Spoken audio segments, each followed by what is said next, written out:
Mana dzimtene jauka, augstiem kalniem lejām, zaļiem mežiem birstalām, viļņojošām drūmām. Sveika, tauta! Sveiciens jums no pilsētnieka, kurš dzīvo laukos. Ir pagājuši faktiski 2 gadi, kā es esmu pametis pilsētu un pārvācies uz dzīvi laukos. Un tieši tas sakrīt ar vēlēšanām. Kad es ievācos šeit, bija Saeimas vēlēšanas, un tagad pāris gadi ir pagājuši, un tieši šajās dienās notiek atkal vēlēšanas. Uzdodot jautājumu kopš pagājušām Saeimas vēlēšanām, uz kurām daudzi arī gāja, mēģinādami ļoti kaut ko izmainīt, vai jums izdevās kaut ko panākt? Vai pa šiem te 2 gadiem, kad jūs ievēlējāt it kā tos, kurus gribējāt, viņi kaut ko vismaz jūsu labā ir izdarījuši? Dzīve ir uzlabojusies? Ok, viss. Jūs man sapratāt. Dzīvojot laukos, es saprotu vienu, ka ļoti daudzi kļūdās domādami, kad es dzīvoju laukos, te ir pavisam cits ritms, te ir miers, sēdi čilo, putniņi kaut kur te čivina apkārt, upīte tek.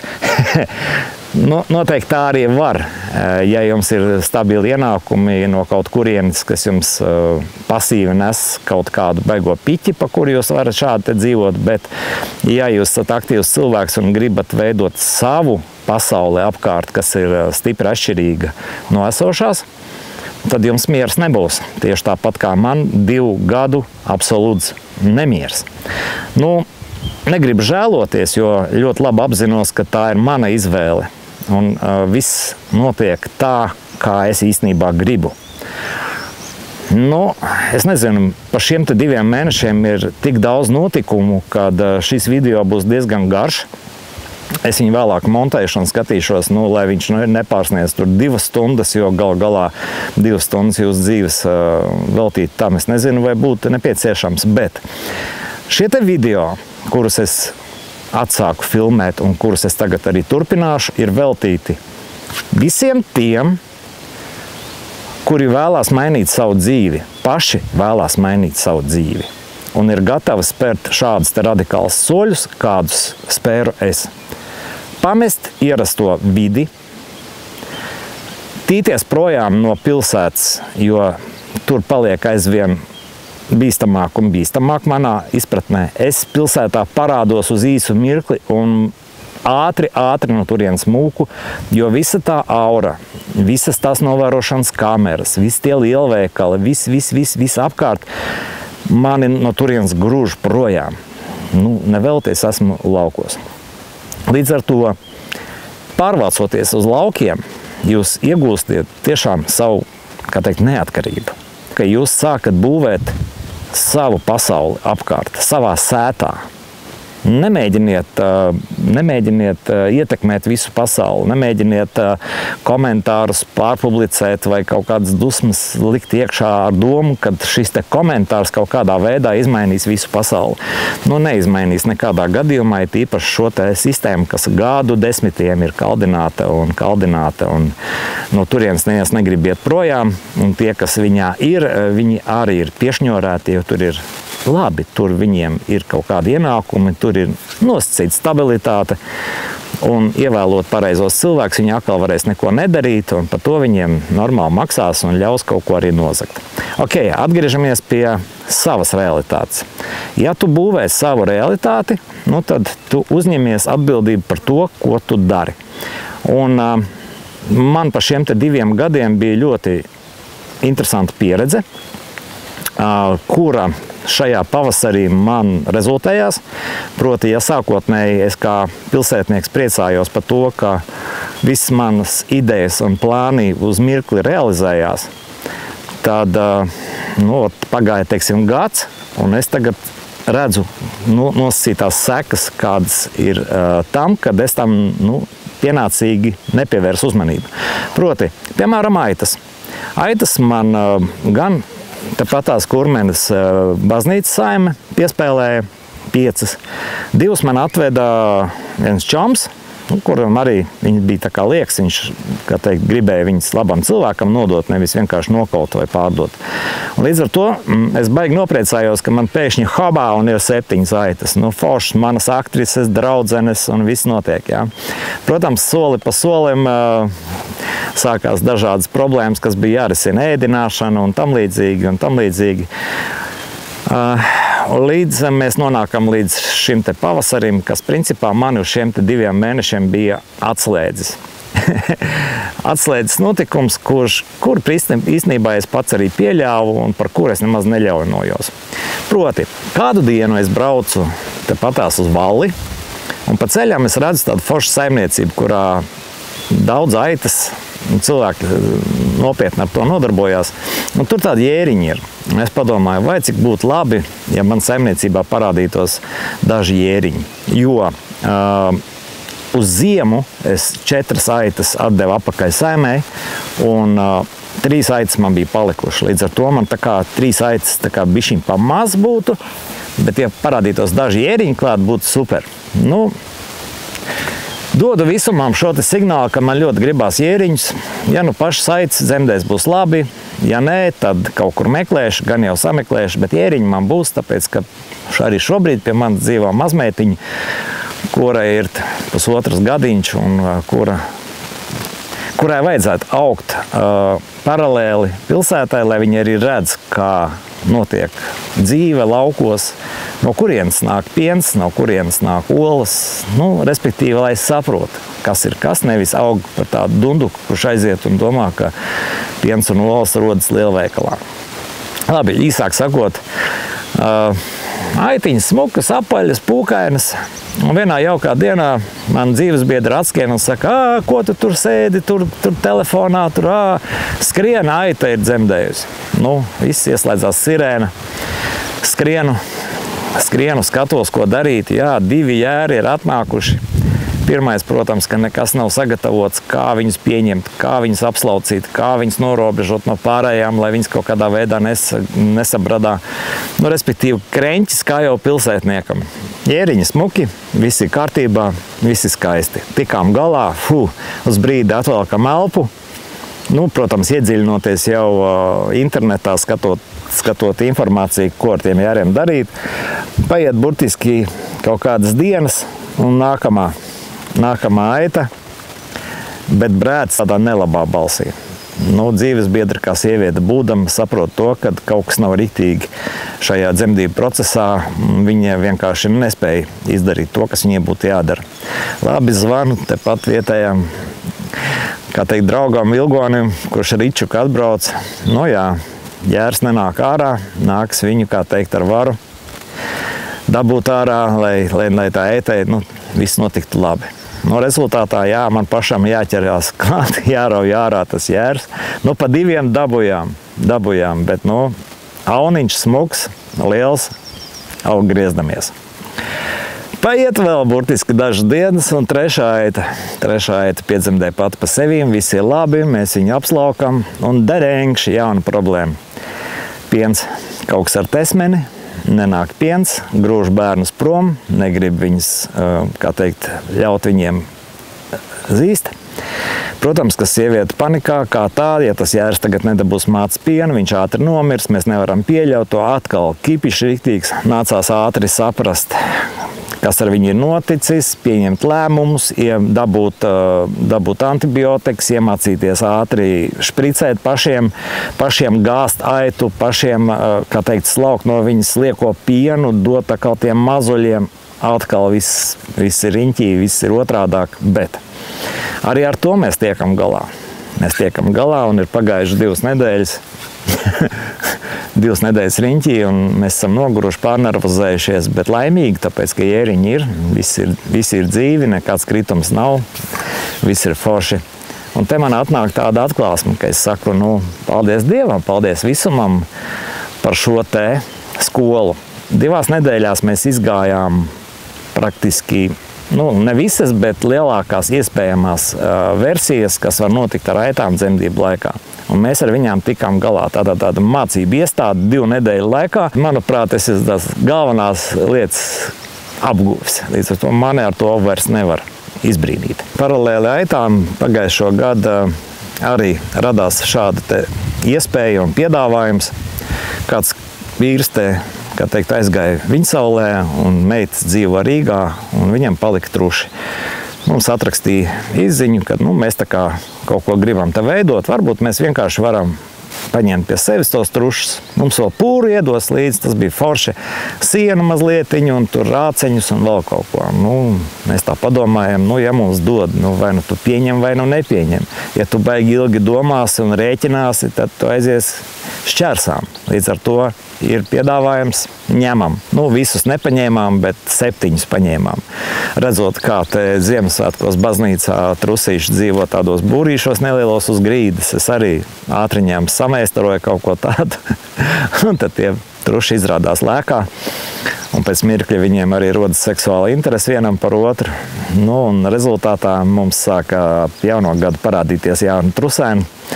Un viss tā kā atkal aizgāja mazlietiņi ne tur, kur mēs gribējām, jo mēs jau neesam gatavi līdz galam. Un truši vairojās, un viņus arī vajag ēdināt, un arī kaut kādu sanitāriju ievērot.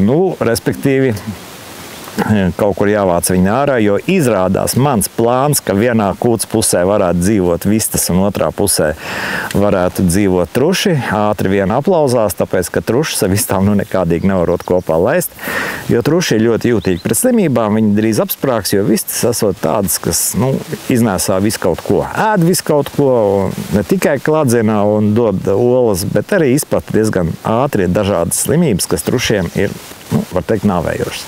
Līdz ar to tad nākošais cēliens, trušus ārā, jaunus būrus, tratatā. Bet no otras puses, neviens man nepiespieda tos trušus ņemt. Es viņus paņēmu, līdz ar to man to jātiek galā. Tieši tāpat kā ar aitām. Dzīvoju te, upes malā, man aiz muguras ir mēmele. Dzeru, kā teikt, rīta kafiju. Šodien tāds forša dieniņa, nav baigi karsti, līdz ar to var sēdēt saulītē ar jums runāties. Un redzu, kā te pa upi periodiski pabrauc laivinieki garām. Bariņš lielāks, mazāks, skaļāks, klusāks, bet kaut kā kursē periodiski. Es viņiem, kā teikt, sasveicinos dažreiz. Dažreiz viņi man traucēja copēt, jo laiva pāri manai iebarotai vietai nav īpaši forši, ka pārbrauc, bet no otras puses upe pieder visiem. Kāpēc nē? Un te man ir tāds čamsmairis, kurš man daudzās lietās palīdz. Jā, un viena no tēmām, kurās viņš ļoti man palīdzēja, bez viņas netiktu galā, bija mana ideja šogad 3 transporta līdzekļiem nomainīt eļļu tepatās mājās. Man ir bedre. Kāpēc tad man jābrauc kaut kur? Jādod servisa čaļiem naudu par to, ka viņi manā vietā nomainīs eļļu. Galu galā es ar autosportu esmu nodarbojies, arī autoraidījums taisījis. Pieredzes mehānikā nekādas, jo es biju vai raidījuma vadītājs, vai stūrmanis. Pārējās lietas darīja mehāniķi. Bet šoreiz es izlēmu, kad vajadzētu tā. Labi, ka man ir čomi, pakonsultējos. Protams, ar katru mašīnu iebrauc auzās. Vai es nespēju atskrūvēt eļas filtru, vai es ātrumā nevarēju atrast pareizo caurumu, par kuru eļa noliet. Respektīvi, paši saprotat, solis pa solim, kā ir jauna mašīna, tā ir atkal jauns kaut kāds izaicinājums, problēmas, bet, Mairis atkal ir tāds, kuram es uzzvanu, un viņš atrod laiku, atbrauc pie manis un ar saviem piegājieniem tiek galā. Rezultātā es jūtu, ka Mairis ļoti atsaucīgs un dodās pie manis, un es tā kā viņam kaut ko esmu, es nezinu, parādā vai kā. Nav smuki visu laiku viņu saukt, un es jau pretī viņam neko īsti nevaru izdarīt, palīdzēt. Tad es iedomājos, ka viņam ir laivas, un šie te paši laivotāji braukā šeit, un viņš man arī reiz aicināja nobraukt, bet bija diezgan augsts, un es atteicos. Un es Mairim saku, tev tās laivas ir? Viņš saka, jā, kaut kāds 10 ir. Piekabi ir. Ok, vai tu vari man palīdzēt ar loģistiku? Tu noteikti to visu lietu zini. Valkam ārā tās laivas, kuras šobrīd ir noputējušas. Es pasaukšu savus draugus, jo man arī ir interesanti nobraukt pa upi un paskatīties, kāda viņi izskatās, ko gūst tie cilvēki, kas atrodas upē laivās, respektīvi arī pie reizes paskatīties, kā tiek veidot šīs te turisma biznesi, jo tas man ir interesanti, tāpēc, ka es 3 gadus pavadīju Spānijā, nodarbojoties tieši ar to proti copes turisms, pārvadājumi, cilvēki augstā līmenī. Tā bija man ideāla skola. Nesanāca tā, kā es gribēju līdz beigām, bet jebkurā gadījumā nenožēloju, ka es to laiku pavadīju un daudz ko iemācījos. Proti, man bija interesanti gan pašam pavizināties, gan pamētāt spinningu, gan arī paskatīties, kādā veidā šo turismu izmantot vai nē. Lai neiebrauktu pirmajā reizē auzās, es izdomāju to, ka es nevaru viņu veidot kā biznesu ar vēlmi kaut ko nopelnīt. Drīzāk kā izklaidi, drīzāk kā atpūtu saviem draugiem. Ja es iziešu no tā pa nulēm, būs ideāli. Vairāk man arī neko no tā nevajag. Tālāk dzīvosim, redzēsim. Tad mēs ar Mairi saņēmāmies, nobraucām paši, izmēģinājām braucienā, lai pārliecinātos, cik stabils ir laivas, cik droši ir braukšana, jo gal galā pa draugu drošību jāatbild man kā organizatoram. Un sasauc draugus, kuri arī atbrauca, un mēs devāmies Mēmelē, jautrā braucienā, kur es arī mazliet pafilmēju un mēģināšu tagad to filmēto un šo te manu stāstīto kaut kādīgi likt kopā, nepatērējot uz to milzīgi daudz laika, jo man aitas truši un suņi, kaķi un zāle un viss kaut kas neļauj. Bet nekas, mēs ar visu tiekam galā. Līdz ar to mēs devāmies upē, foršā noskaņojumā. Ļoti labs laiks, silts, var teikt, brīžiem pat karsts. Un priecēja tas, kad es pirms tam biju braucis pa citām upēm, pa lielām upēm, dzīvojis Siguldā pie Gaujas un arī tur laidies lejā un veidojis maršrutu Copmaņiem no Līgatnes līdz Siguldai. Un jā, Mēmele ir pavisam savādāk, Mēmele ir mainīga, kā jau visas upes, bet viņai ir savs šarms. Un tas, ka mēs braucam visu laiku pa robežu. Vienā krastā ir Lietuva, otrā pusē ir Latvija. Forši izdevās brauciens, mēs atbraucām smuki visi, kā teikt, dzīve veseli, nesamircējušies. Izbaudījām to laivu braucienu, kā teikt, labs noskaņojums, pozitīva, kā teikt, noskaņa. Un tad arī, kā teikt, draugiem veltījām mazliet vairāk laika krastā, jo gal galā atbraucot šeit līdz vietai, kur saucās Kurmene, līdz Baibiņai, kur vienkāršāk bija izkrāmēties ārā. Mēs tālāk devāmies, kā teikt, aplūkot muižu, Kurmeni, jo gal galā kurš ir te bijis un atbraukt vienkārši laivām, pabraukt nemaz neredzot neko vairāk, tas nav nopietni. Rezultātā pēduši forši augsto zupiņu, mēs ar manu dzīves biedru izveidojām nelielu ekskursiju, jo gal galā te ir arī vēsturiski fakti un interesantas lietas, ko priesteris Mediņš ir izdarījis, atjaunojot šo te muižu un veco mācītāju māju. Šeit ir interesanti dzīvnieki, kas ļoti patika maniem draugiem. Daži uzkārās pie strausiem, jo vajadzēja daudz fotogrāfijas sataisīt. Citiem pāvi patika. Rezultātā izstaigājāmies, paskatījāmies, uzzinājām kaut ko jaunu, saņēmām jaunas fotogrāfijas, un tad lēnā garā visi devāmies tālāk jau uz noslēgumu, kurā varējām parunāt par tām lietām, par kurām publiski varbūt ļoti nav vēlams bļaustīties, bet savā starpā apmainīties ar informāciju vienmēr ir noderīgi. Rezultāts ir kāds. Es pa ceļam braucu, es redzēju kaut kādas izveidotas vietējās turisma bāzes, kaut kāds Eiropas Savienības līdzfinansējums paķertos. Viss, protams, ir tāds novārtā, viss tāds bišķiņ pamests, tās naudas kaut kur ir palaistas. Un tad man ierunājās mans otrs es. Jūs saprotat, ka šos 2 gadus es visu laiku cīnos ar sevi. Ne jau tur ar sistēmu vai ko, bet ar sevi. Tāpēc, ka manī dzīvo 2 es. Viens ir no manas pagātnes, kas bija producents, biznesmens un tam līdzīgi. Un tagadējais es, kurš grib dzīvot savā realitātē, tikties ar sev interesantiem cilvēkiem un lieki enerģiju netērēt uz visādām cūcībām, kas apkārt notiek un kuras novērst es principā nevaru. Un te bija doma tāda, es periodiski ieslēdzu šo te savu producentu un ar viņu parunājos. Viņš man uzreiz iebliež riktīgus tekstus. Un tad es saprotu, līdz kam es varu ļoti ātri nonākt. Proti, braucot ar laivām, es pajautāju producentam, kā tu skaties šādu braucienā, varbūt tādu biznesiņu varētu, kā teikt, palaist un regulāri pabraukt ar laivām. Un cilvēki labprāt atbrauks, novadīt viņus, nopelnīt kaut kādu naudiņu. Producents teica, Eģi, ko tu te baksties? 6, 10 laivas, biznes? Viss transports, visa atbildība, viss pārējais. Kāds ienākums no tā? Da beidz. Tev taču ir pilns telefons ar dažādiem kontaktiem. Uzvani tur, es nezinu, vajadzīgajiem cilvēkiem, uzrīko šeit normāli korporatīvu kādai lielam uzņēmumam vai rūpnīcai.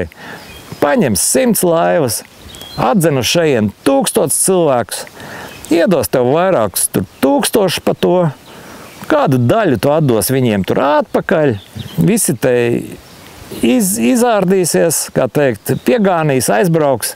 Tev būs tāda pačka naudas, normāli varēs dzīvot līdz nākošam korporatīvam un nečakarēt bobi. Producents man momentāli parādīja atpakaļ ceļu uz bedri, no kuras es esmu, kā teikt, veiksmīgi izrāpojis ārā, bet tā bedra man valk visu laiku atpakaļ. Un rezultātā es sapratu, ka vajag nodarboties ar to, ar ko tu esi nodarbojies. Un darīt to, kas tev patīk un no kā ir kaut kāda jēga. Jēga varbūt ir arī visiem tiem, kas šobrīd skatās šo te video, ka viņi arī var tādā veidā vienmēr ieslēgt šo te, kā teikt, savu dvēseles es un savu biznesmeņa es. Un tad salīdzināt. Jo tikko tu ieslēdz šo te biznesmeņa es un sāc tiekties pēc naudas, tā visa aiziet melnajā bedrē iekšā. Un tev ievilks tur iekšā ļoti ātri, un tu kļūsi par tādu pašu,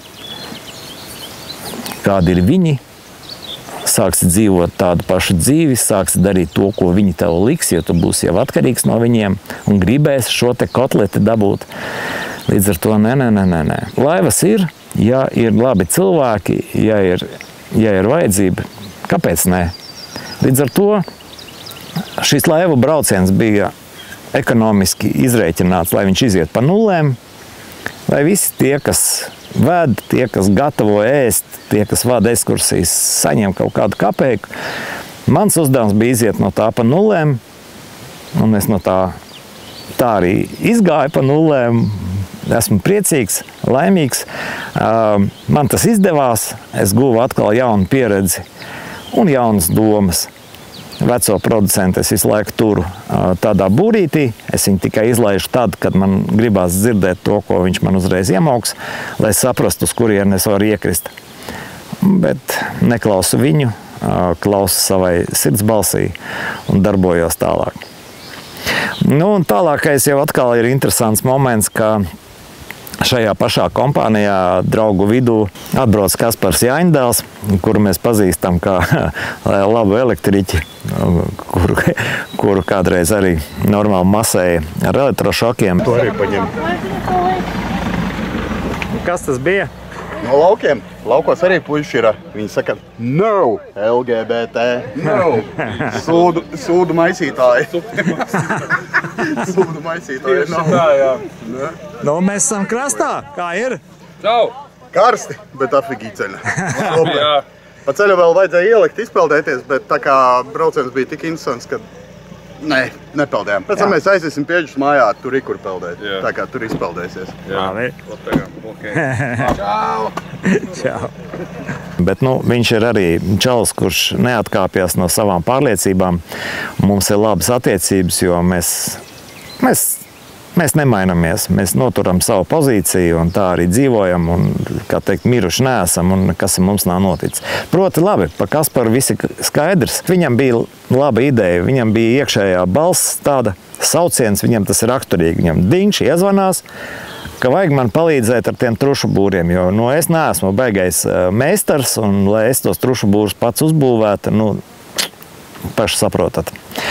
Līdz ar to Kaspars jau pirms tam teica, lai es atbraukšu ar laivām, palikšu pie tevis, Man ir skaidrs, kā to darīt, paņemšu visus instrumentus līdzi, tu man tur kaut kur palīdzēsi, un mēs te hop, hop, hop, un uztaisīsim šos te trušu būrus. Rezultātā Kaspars dabūja jaunu iesauku – nemirstīgais. Nemirstīgais, tāpēc, ka es aizgāju ārā un saulē paskatījos termometrā, man rādīja 45 grādus. Un es redzu, ka Kaspars neatlaidīgi visu dienu skrūvē, zāģē un taisa man būrus šajā karstumā. Nu, nezaudē ne samaņu, neko. Ko nozīmē tāda uzņēmība, apņemšanās un darīšana. Rezultātā viņš palika pie maniem 3 dienas ar dēlu un beigās, jā, truša būra mums tapa. Trušiem ir jauna vieta, kūts ir atbrīvota. Tā tiks tagad gatavota jau nākošajam solim, un tās ir vistiņas, pa kurām es jau 2 gadus te domāju, bet tālāk par domāšanu neesmu ticis, bet es esmu mierīgs, tāpēc, kad viņas atnāks, tad, kad viņiem ir jāatnāk. Un man arī noteikti būs gailis, kas skaisti dziedās man no rītiem. Un tas man radīs atkal foršas emocijas, dēļ kā es īstenībā arī dzīvoju šeit laukos. Jā, un runājot par kūti, burtiski dažas dienas atpakaļ es ieliku video, kas atkal bija kā man zīme. Es iegāju tur vākt nost vecos tos trušu izveidotās mītnes, demontēt, jā. Ņēmos un tur, kā teikt, darbojos. Un vienā mirklī es dzirdu, kaut kas sāk šņākt man tur, kur es darbojos, uz palodas. Es domāju, ka tas ir krāns šņāts. Nē, man tur nav krāna. Šļūtene? Kaut kur pārplīsus šņāts. Nē, man tur nav šļūtenes. Paskatos tuvāk, jop, cik. Tur man guļ tāda normāla metrīga čūska un šņāts uz mani. Gāju pakaļ telefonam un uzfilmēju to, jo ne katru dienu tu tā satiec čūsku. Nu, beigās izrādījās, tas ir zalkšu mamma, bet diezgan liela. Nu, ar kuru man nācās tikt galā, apslāpēt sevī bailes. Loģiski ieraugot čūsku, jebkuram cilvēkam uz mirkli paliek baili. Nu, pēc tam tikt ar viņu galā, proti, nevis nositot, bet smuki viņu tomēr kaut kādīgi paceļot un izlaižot brīvā dabā, lai viņi dodās tālāk. Jā, daudz komentāru bija par to, kad vai, tur tās te čūskas un ko un kā. Es nebaidos. Un arī komentārā es ierakstīju, ka braucot pa daudzām eksotiskām valstīm, pa vairākām reizēm es biju gan Taizemē, gan tajā pašā tajos Emirātos un vēl kaut kur. Jā, redzot to, ka tur ir krokodili, redzot to, ka tur ir skorpioni, nu ļoti daudz indīgi dažādi dzīvnieki, tad paskatoties uz Latviju ir ļoti mierīgi, tāpēc, ka mēs tiešām tādā dieva azotē dzīvojam, ka mēs visvairāk baidamies no kaut kādām ērcēm, piemēram, jā. Jo vairāk jau mums baidīties nav no kā, nav mums tādi navējoši dzīvnieki, kas mums var momentāli, kā teikt, neutralizēt. Līdz ar to es uzskatu, ka tā bija arī zīme, pozitīva zīme, jo gal galā zalkši vienmēr nesot kaut kādu svētību un laimi, un arī uz visu skatos pozitīvi, jo es viņu nenositu, es viņu atlaidu, un viņai nav nekāda iemesla atgriezties un sākt man te terorizēt vēl ar 100 čūskām. Reizi kaut kādos gados satikt čūsku, tas nav nekas traģisks, vai ne? Atgriežoties pie aitām, arī interesanta lieta, ka tiešām tās aitas ir jānocērp, jo paliek silts, karsts, nevajag mocīt dzīvniekus. Proti, kā lai 2 aitas tagad apcērp? Jā, es zinu, ka cilvēkiem ir atmiņās bērnība, kur viņa šķērēm, viņas kaut kādīgi tur šķērēja, vai ar kā mašīnītes, jā, kas tur maksā kaut kādu konkrētu naudu daļu 2 aitām. Tur. Pagājuši gadu mums bija atbraucis te uz muižu viens džeks, kurš te pa 5 aitu cirpā, un, protams, ja viņiem ir kaut kādas 30-50 aitas, tad viņam atmaksājās braukt, bet daļu 2 aitām parēķiniet nocirpt 2 aitas, cik izmaksās, jā, atbraukt degvielā vien. Nu, rezultātā vārds pa vārdam un atradu atkal kaimiņu Jāni, kurš arī, starp citu, nesen kaut kādu laiku apakaļ sācis nodarboties ar aitām, bet viņš tam pieiet nopietnāk un veido viņu jau kā biznesu, un viņam jau ir tie pirmie soļi, viņam vairāk aitu ir, un līdz ar to tie pirmie soļi jau viņam ir nopietnāki un tālāki nekā manējie, jo es tomēr tās aitiņas vairāk uzskatu par maidzīvniekiem un aktrisēm, kurš šodien video nepiedalās, viņas tur staigā. Bet viņas jau video būs redzams. Līdz ar to tad bija izaicinājums, Jānis atbrauc pie manis ciemos ar visu ģimeni, paņēma līdzi mašīnīti, un tad mēs gājām kopā cirt šīs te divas aitas. Un te būs jautrie notikumi, kurus labprāt jums nodemonstrēšu, kas saucās rodeo ar aitu. Un pēc tam arī mans mēģinājums cirt savu pirmo aitu. Jāpiezīmē, tuliņās sāksim laikam ar rodeo, jo gal galā, lai aitu nocirptu, viņa vispirms ir jādabūt ciet. Un ja jums liekas, ka tā aitu pasauc aitiņa, viņa atnāk apsēžās, tad tā nemaz nav. Viņi nojauš jau, ka kaut kas mums ir prātā un rokās nedodās, un līdz ar to viņi ir kaut kādā veidā jānoķer. Tā kā man bija atbraukusi meita, es viņai iedevu kameru, un viņai izdevās nofilmēt šo te smieklīgo epizodu, kuru ieliku TikTokā, un TikToks viņu nobloķēja, jo tā esot kaut kādu baigā tur pārkāpums atkal viņu likumu pārkāpums, kā aitas tā ķert nedrīkstot. Bet, paskatāmies, kāds izskatās rodeo ar aitām.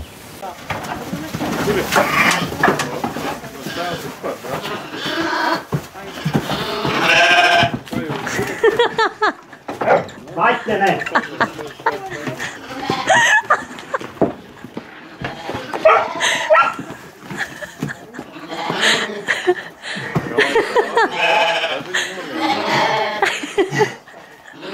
Baķene, tava kārta. Tu gribi te? Baķene saka, ka viņi grib frizēties. Jāni, viņi teica, ka viņi gribot te. Ko tad? Ka viņi tur vai? Viņi saka, ka viņi te frizēšanās. Labi. Vai nākšana?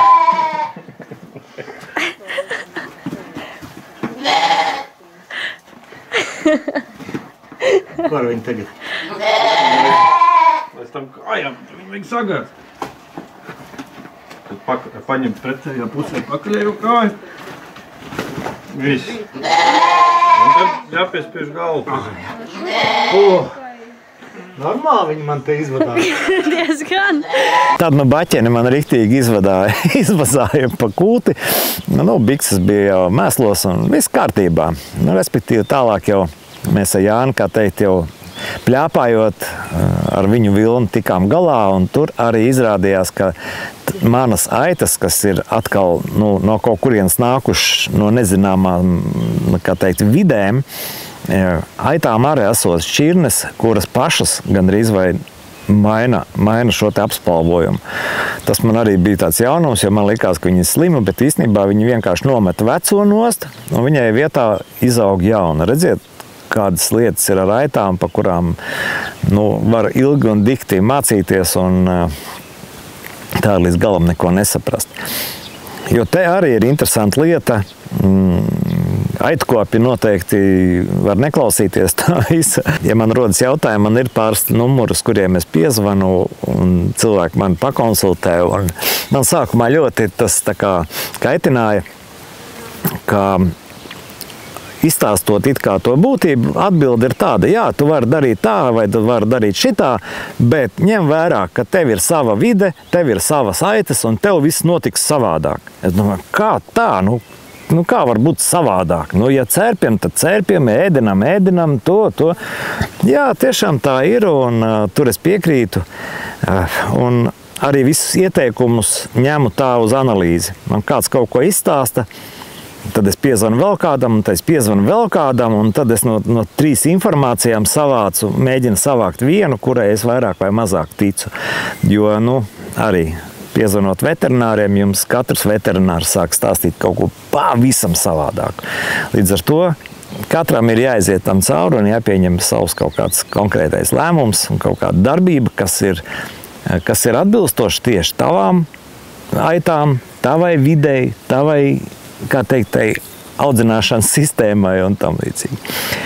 Nu ko, jā, jēriņa auga griezdamies un kur šobrīd jau runājot un stāstot šos te notikumus, ir pagājuši jau gandrīz 2,5 mēneši, kā tās aitiņas jau ir nākušas jaunās pasaulē, un viņas jau drīz jau panāks augumā savas mammas.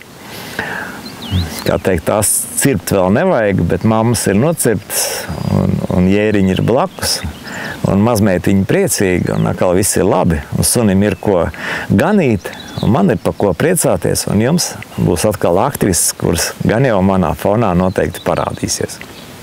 Nevar nepieminēt arī kaut kādas zemes darbus, kas par šo laiku ir veikti, tomēr, jo pavasars neatliek šīs lietas, jo kas ir interesanti laukos, pie kā es nonācu. Man ir kaut kāds uzdevums, kaut kas ir noticis vai kaut kas ir steidzīgi jāizdara. Man ir pirmais, kas tā kā mani sakreņķē vai uztrauc, es to gribu darīt vai es to negribu. Nu, tā pilsētniekam. Nu, tev pasaka, vajag izrakt bedri tur metrs uz metru. Ārā karstums. Un pirmais, kas ir, vai es gribu iet tagad rakt to bedri, nafig man to vajag, ja? Tāpēc arī daudz dzīvo pilsētās, jo tur bedres nav jārok, un tur viss tā kā ir krāniņa atverta, tur kaut kāds chlorēts ūdens nāk un tā. Jā, tātad jautājums gribu un negribu, un otrs uzreiz, kas nāk, vajag vai nevajag. Jo mana gribēšana, nekādīgi nesaslēdzās ar vajadzību. Ja vajag, tad tur nav variantu gribu, negribu. Ej un dari.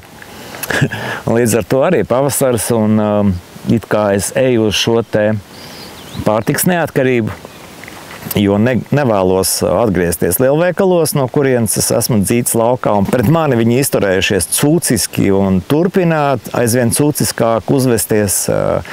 Man tajos veikalos īsti vairs nav ko pirkt, jo es nevēlos ēst kaut ko līdzīgu produktiem, kuru viņi pārdod, un principā viss tā kā aitas vada cauri savām zālēm, pateicoties uzrakstiem akcija. Cilvēki visu laiku mēģina ietaupīt, visu laiku pērk kaut kāds maksimāls sūdus, jā, un rezultātā sevi indē, nemaz neapzinoties, ko viņi ar sevi dara. Līdz ar to man tur īsti vairs darīt nav ko. Kādreiz es tur iebraucu, protams, kaut kādu saldumiņu gribās, bet tas viss ir aizvietojams. Pienu es dzeru naturāli, tepatās audzētu, olas man būs, vistiņas man būs, trusīšus pāris es esmu noēdis, trusīši ir, aitiņas ir, gaļa ir. Galu galā ir arī apkārt saimnieki, kuriem es uzticos, jā, piemēram, vakar es aizbraucu pie Noras, tepat netālu, kur kūpina gaļu, un vietējā tirgu, kā teikt, viņi pārdod brīvdienās. Es zinu, ka labi, viņi varbūt tos lopus pat neaudzē, bet vismaz kūpināšanas un apstrādes procesā viņa nekādas beigās ķīmijas nelieto.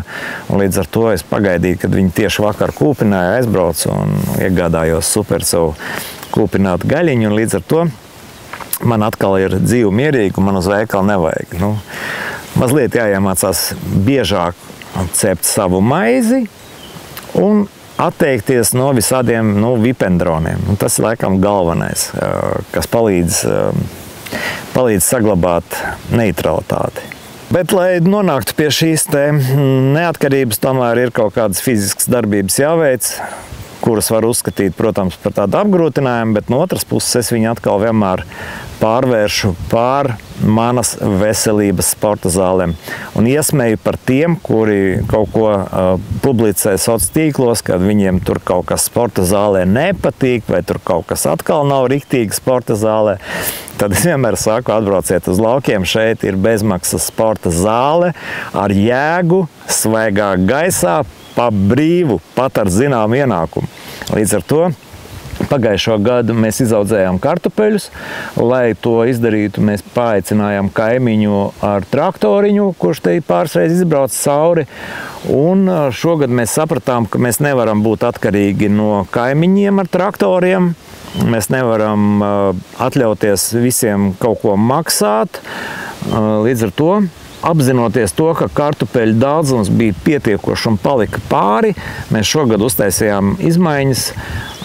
Tātad mazāk kartupeļus mums vajag uz ziemu, Un līdz ar to mums traktors nav vajadzīgs, un mēs to visu varam izdarīt kaut kādīgi paši saviem spēkiem. Kaut tā pati Nora man aizdeva kultivātoru, tādu drabadānu, ar kuru man nācās iemācīties viņu iedarbināt un pēc tam, kā teikt, apstrādāt zemīti. Nu, un, protams, pēc tam bija jāsaliek kartupelīši, kuri jau tagad jau ir izdzinuši riktīgas asnus, un mēs redzam, ka īstenībā viss notiek, un kartupeļi mums būs, bet mums daudz nevajag, jo mēs ar biznesu šādi nodarboties negribam. Tā ir mana galvenā laikam šī te loģika.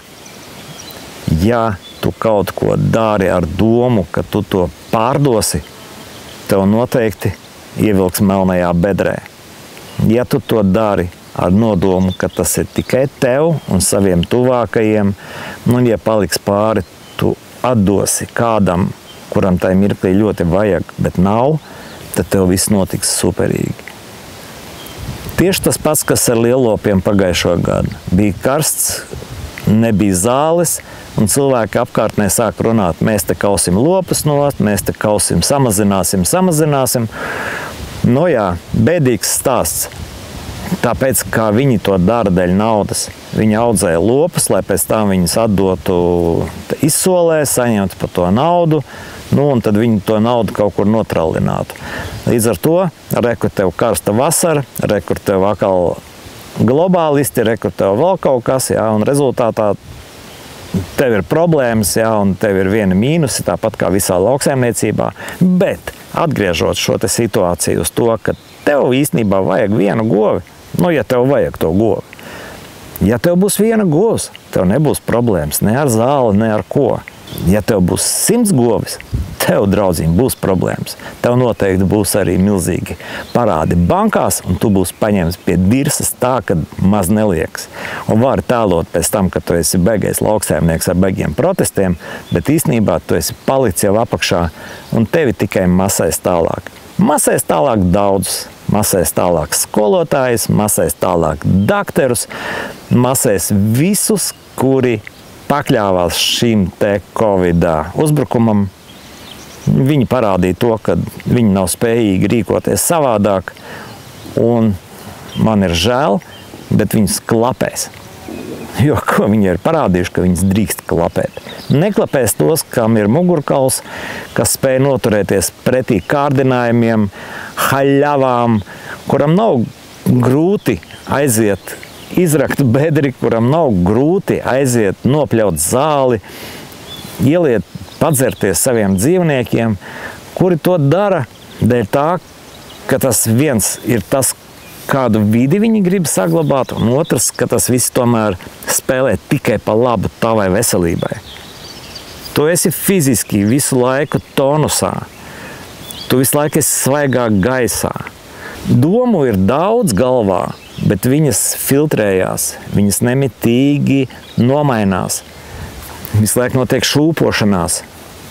Melnā bedrē iekšā, no viņas ārā, opā aiziet debesīs, pēc mirkļa akal kritiens. Akal, es domāju, daudziem šobrīd ir šāda šūpošanās, bet šajā šūpošanās amplitūdās tu tomēr ej uz augšu, jo ļoti vienkārši ir nokāpt apakaļ, tajā melnajā bedrē.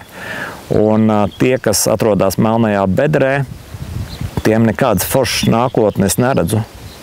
Neiet runa par to, ka es gribu izaudzēt to un tik.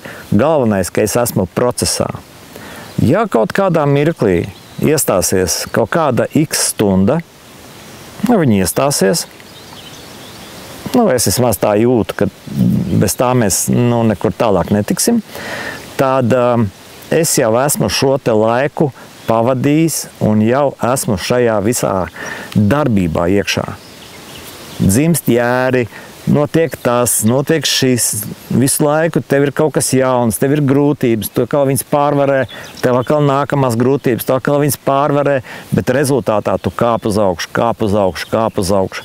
Tie, kas sēž šobrīd pilsētās, iet uz kaut kādiem ofisiem cerībā, kad viņi tagad tur tā arī visu mūžu ies un viņiem tur būs beigi labi, viņi sev māna, viņi paliek tīzlāki, vājāki, vieglāk ietekmējami, vieglāk ar viņiem vispār izdarīt to, ko, teiksim, kāds vēlās.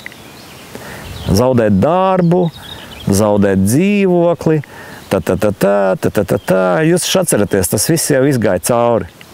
Ja tu neiesi tur iemaukties, jā, tad tu tev zaudēsi darbu. Vai.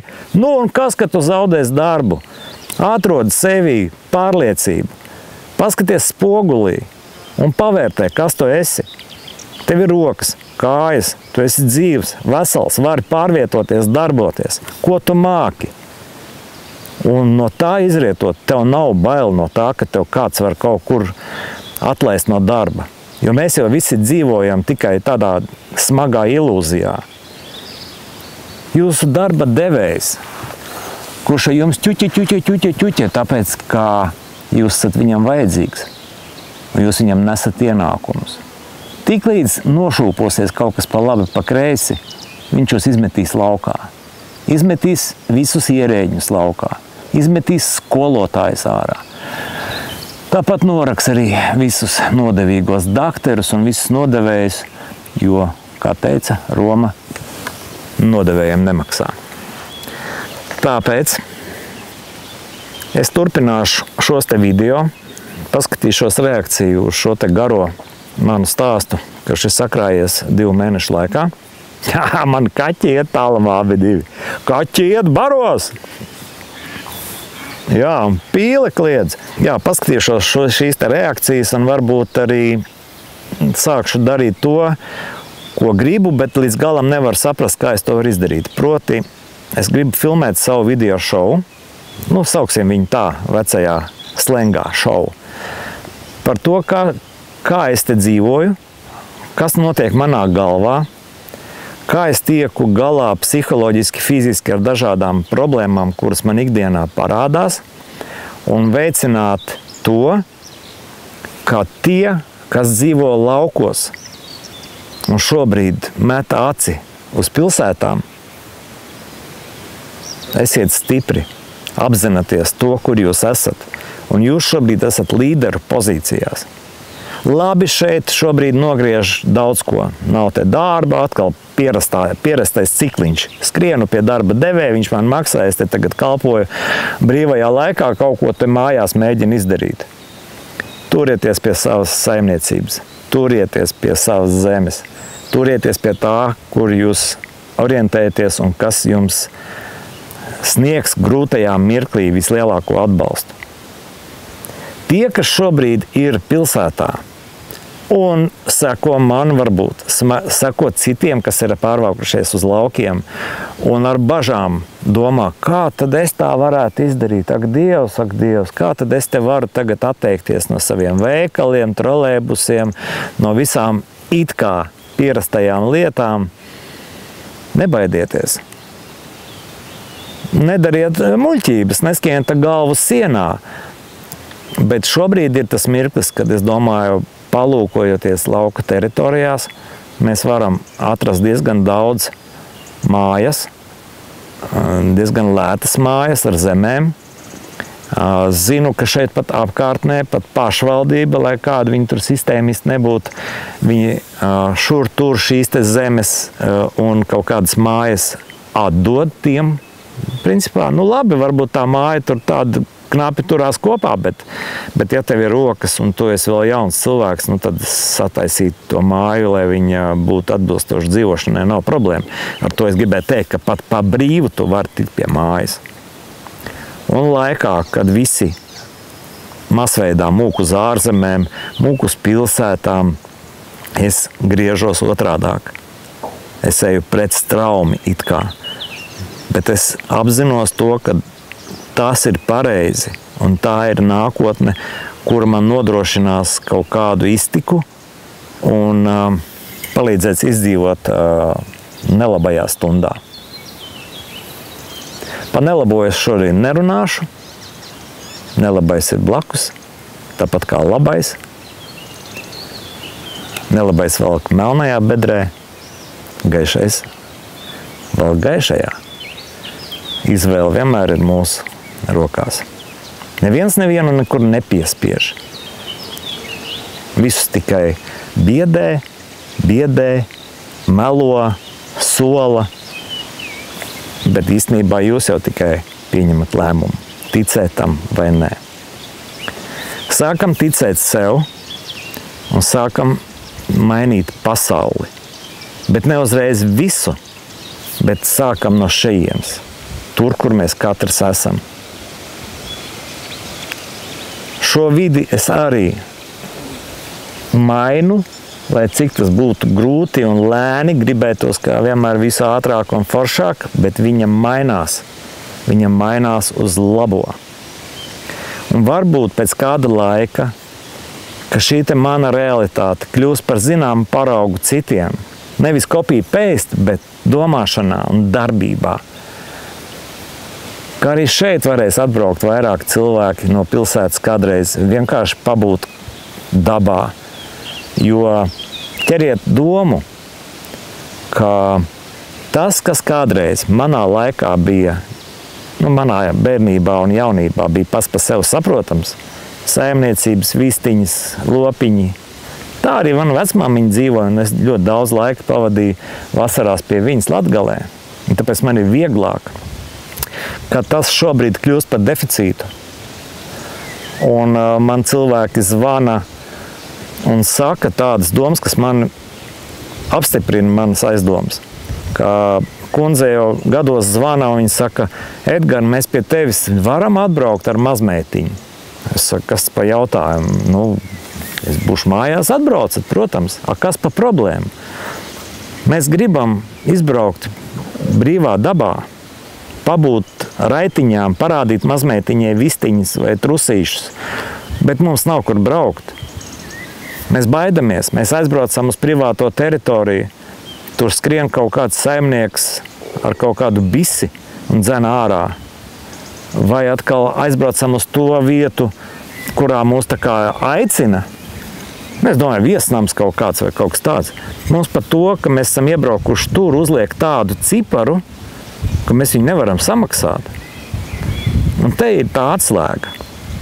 Ja augšā, muižā, tēvs Andrejs vairāk spiež uz tādiem interesantiem, egzotiskiem dzīvniekiem, kā tur ēzelis, strausi un tam līdzīgi, tad es šeit veidoju latvisko vidi, kurā ir raitiņas, truši, suņi, kaķi, vistiņas. Un tas pēc mirkļa būs ļoti pieprasīts, un uz šejieni ļoti daudz gribēs atbraukt, lai parādītu saviem bērniem, kā īstenībā notiek viss, kur viss rodās. Sajūtāt? Man 100 reizes gribējās par šito laiku pieliet mūli. Man 100 reizes gribējās visu pamest un aizlēsties. Bet es esmu šeit. Un neviens mani nespiež. Tā ir mana izvēle, mana pārliecība, ar kur es gribu dalīties ar jums. Nobeigumā ielikšu atkal mazu komerciālu atkāpi. Bez viņas nevar. Kā esat pamanījuši, es neesmu mainījis ne savas tēmas. Man nav parādījušies lieki kaut kādi video, nav parādījušies lieki cilvēki. Kaut gan piedāvājumi bija. Man nav interesanti ar šiem te politiķiem, es atgriežos atpakaļ uz sākumu par politiku. Jo es jau uzreiz, kā vecais producents, atkal kastītē sēdošais, uzreiz man jau bija skaidrs, ka nāks vēlēšanas, būs piedāvājumi, būs iespēja nopelnīt. Un viņi arī bija. Nekā jauna. Viņi neko jaunu izgudrot nevar. Viņi nogaida līdz pēdējam, un ja tu vairs negribi viņiem ticēt, tad viņi sāk to piedāvāt kaut kādas kapeikas. Līdz ar to man pienāca piedāvājumi uztaisīt intervijas ar vienu otru kandidātu. Man solīja par to piķīti. Es atteicos, jo es negribu bedrē. Es negribu tur, kur es esmu bijis un no kurienes es izrāpies.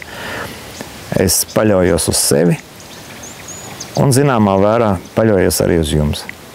Ja jums ir iespēja, ja jums nav žēl, atsūtiet man kaut kādu sveicienu pārskaitījumu formā. Kaut vai viens ievriks. Tas brīžiem nodara vienkārši kā ievriks, bet vairāk tas ir tas, kad jūs mani atbalstat, kad tā ir atgriezieniskā saikne. Jo tas, lai cik nebūtu dīvaini, ir darbība, kur nav vienkārši uzklikšķināt laiku. Bet tas ir tomēr ieiet un atsūtīt man sveicienu. Pateicoties jūsu sveicieniem, es saglabāju savu neatkarību. Es varu pasūtīt bekot visus tos, kas grib, lai es jūs nododu, un darīt to, dēļ kā es esmu šeit. Ceru būt noderīgs, ceru raut jūs uz augšu, ceru noturēt lauciniekus laukos, un ceru daudzos parādīt vēlmi pamest pilsētu un braukt uz to vietu, kas jums sniegs baudu, prieku, kā tas ir man. Upe, putni, skaista daba. Paldies par uzmanību. Tas bija gari. Cerams, ka daudziem noderēja, varbūt vakara stundā pavadīt ar maniem laiku. Rakstiet, ko jūs par to visu domājat, reaģējiet. Tas palīdz šim te video, kā teikt, uzņemt apgriezienus sociālos tīklos. Kaut gan īstenībā man liela auditorija vairs neinteresē. Man interesē tie, kurus es varu kaut kādā veidā stimulēt. Man interesē tie, kuriem es varu palīdzēt un izvilkt viņus no bedres. Tas bija Edgars Zveja no Zemgales, no Mēmeles krasta. Joprojām brīvs, neatkarīgs, tas, kurš veido savu pasauli ap sevi.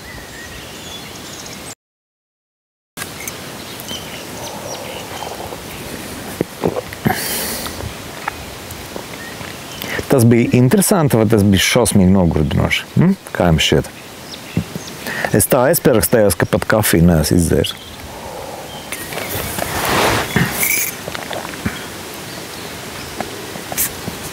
Un tur aizmugurē man ir vēl viens mūžīgais izaicinājums. Tā ir cope. Tas mani audzina. Nē, es jau tur aizēju, pamētāju bišķiņu. Bet tāds beigās vēlmes vilkt ārā no turienes zivis nav. Jo, kad es eju copēt, es vienmēr domāju, ka upe ir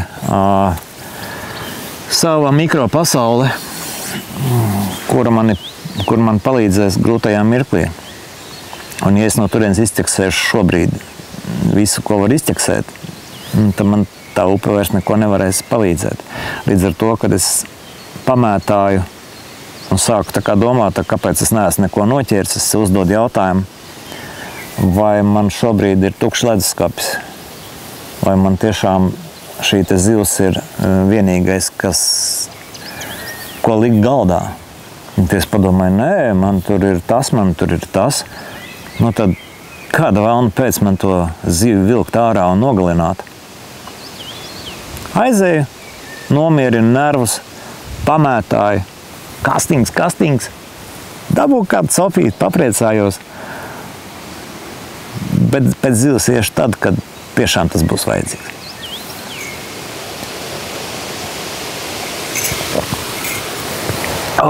Paldies par uzmanību.